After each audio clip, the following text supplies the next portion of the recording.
Hi అండి, నమస్తే. నేను మాధవి. వెల్కమ్ టు అమ్మఒడి శివునిగుడి. మాకు నిన్న రాత్రి అసలు ఫుల్ వర్షం పడింది.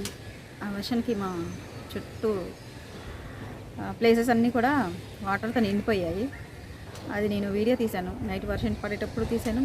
మార్నింగ్ కూడా లేచిన తర్వాత ఎలా ఉంది ఒకసారి మీ అందరికి కూడా ఆ వరద బీభత్సం, మా దగ్గర వర్షం చేసిన బీభత్సం ఎలా ఉంటుందో చూపిద్దామని చెప్పేసి ఈ వీడియో పెడుతున్నాను.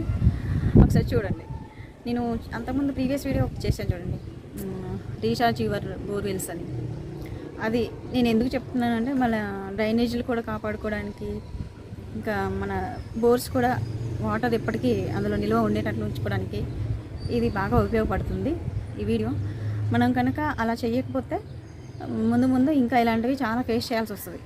అందుకని చెప్పేసి నేను ఈ క్లిప్స్ తీసి పెట్టడానికి గల రీజన్ అనమాట అది. ఓకేనా? చూసి కొంచెం దాని మీద ఆలోచన చేయండి. ఓకేనా? నేను వర్షం పడేటప్పుడు ఒకసారి బిల్డింగ్ మీదకి వెళ్ళి మొక్కలు చూద్దామని వెళ్ళాను. వెళ్ళినప్పుడు ఇలాగా చినుకులు బిల్డింగ్ మీద పడి ఇలా చాలా అందంగా కనిపించాయి. ఇది ఒక క్లిప్ తీసాను అనమాట. ఇది మిడ్నైట్ 2 o'clock అయినట్లుంది. అప్పుడు తీసాను. చూడండి ఎంత పెద్దగా పడుతుంది వర్షము. ఆ వర్షం పడుతూనే అన్నీ మేము చూస్తూ ఉండగానే ఈ కార్లు ఇవి వాటర్లో కొంచెం మునగడం స్టార్ట్ అయ్యాయి.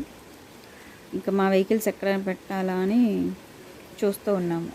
ఆ టైంలో నేను ఇలా పడేటప్పుడు తీశాను. చాలా పెద్దగా పడింది. అసలు ఒక 4-5 hours కంటిన్యూగా పడుతూనే ఉంది. దాంతో ఇలాగా వచ్చేసాయి వాటర్.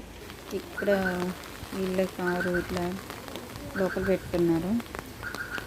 తర్వాత మేము సేఫ్ సైడ్ చూసి మా వెహికల్స్ అటు పెట్టాము. కానీ అసలు ఈ వర్షం మటుకు అసలు మబ్బంతా కమ్ముకొచ్చేసి అసలు కంటిన్యూగా ఆగకుండా పడుతూనే ఉంది వర్షం. అసలు మధ్యలో నాన్ స్టాప్ అనమాట. ఇంకా ఆగనే లేదు మధ్యలో కూడా. అసలు చూడండి, ఇంకా అటు పైనుంచి వాటర్ అన్నీ ఎక్కువైపోయి ఇటు ఇట్లా చెత్త కూడా కొట్టుకొచ్చేస్తుంది. మా ఇంటి వైపు నుంచి అటు నుంచి వెళ్ళిపోతుంది. ఇలాగా అంత చెత్త అంతా కొట్టుకొచ్చేసింది. ఆ వెహికల్స్ ఇంకా సేఫ్ సైడ్లో పెట్టుకుంటున్నారు అందరూ. అప్పటి వరకు కూడా ఇంతగా వస్తుంది అని చెప్పేసి ఎవరు ఎక్స్పెక్ట్ చేయలేదు అసలు ఈ వర్షం. లాస్ట్ టైం కూడా ఇలానే జరిగింది. అందుకని మేము మేలుకుతూ ఉండి చూసాం. ఇంకా ఇదేమో ఎర్లీ మార్నింగ్. ఒకసారి చూడండి ఎలా నిండిపోయాయో. వర్షం అయితే తగ్గింది, కానీ ఈ వాటర్ అయితే ఇట్లా ఇంటి ముందు నుంచి మనకి చెరువు ఎలా పోతూ ఉంటుంది, ముందటి నుంచి వాగులు ఎలా పోతూ ఉంటాయి అలాగా వెళ్ళడం మేము చూసాము. మా ఇంటి ముందు నుంచి ఒక వాగును చూసాము అనుకోవాలి. ఇంకా చాలా అసలు ఎంత నిండిపోయిందంటే అక్కడైతే ఆ బిల్డింగ్లో కొంచెం డౌన్ ఉంటుంది. ఆ డౌన్లో మొత్తం వాటర్ నిండిపోయాయి. ఆ బిల్డింగ్ వాళ్ళ దాంట్లో కింద వెహికల్స్ మునిగిపోయాయి కొన్ని. ఇట్లా చుట్టుపక్కల కూడా ఇలానే ఉన్నాయి వాటర్. చూసారు కదా ఎంత బీభత్సం చేసిందో వర్షం నైట్. మరి ఈరోజు ఏం చేస్తుందో మాకు తెలీదు. కానీ నైట్ అంతా అసలు చాలా చల్లగా ఉంది అసలు. కానీ ఆ చల్లు కూడా మేము ఎక్కడ వాటర్ ఇంట్లోకి వచ్చేస్తాయని ఇంకా కాచు కూర్చోవాల్సి వచ్చింది. అంటే కాపలాగా ఉండాల్సి వచ్చింది. మనము ఈ వాటర్ ఇంకిపోయేటట్లు చేసుకుంటే ఇలాంటివి మనం ఫేస్ చేసేవి కొంచెం తక్కువ అవ్వచ్చు.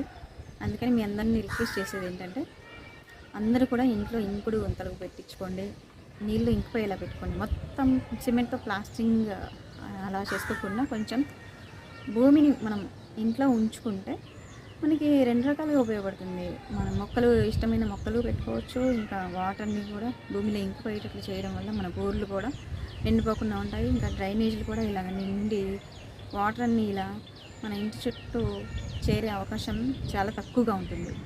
అందుకని మీ అందరినీ కూడా నేను రిక్వెస్ట్ చేసేది అందరూ కూడా ఆలోచించి ఇంట్లో ఇంకుడు గుంతలు, ఇంకా కొంచెం అవకాశం ఉన్న వాళ్ళు ఖాళీ ప్లేస్ వదులుకునేటట్లు చూసుకోండి. ఓకేనా? ఇంకా నా వీడియో నచ్చినట్లయితే లైక్ చేయండి, షేర్ చేయండి, ఇంకా సబ్స్క్రైబ్ చేసుకోండి. ప్రకృతిని ప్రేమిద్దాం, ప్రకృతితో జీవిద్దాం. Thank you.